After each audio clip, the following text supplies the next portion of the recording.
They live back in those woods right there. They can't get past there. The water's rushing out from a reservoir, or a water catch area from those offices over there. It's all flowing back this way, coming down into the creek.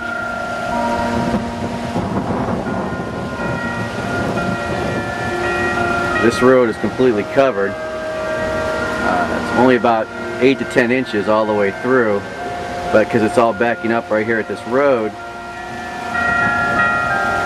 it's flowing down into the creek. Now you can kind of see where the grass is right here. That's where where their backyard ends, all the way down here. They took out their fence, and it's flowed all the way back behind these homes. You can see their chairs are still there.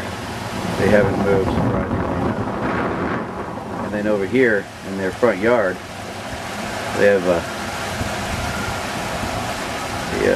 bathtub and statue that hasn't moved either. So they're fortunate that way, I guess.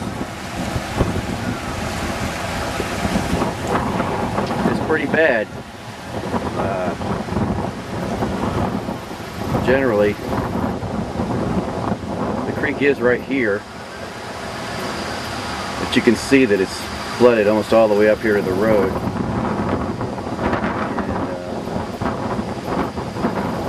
It's about a 15-foot drop down to the creek when it's not flooded like this. There's water flowing through it. 10 to 15-foot drop right there, so the water's coming up that far.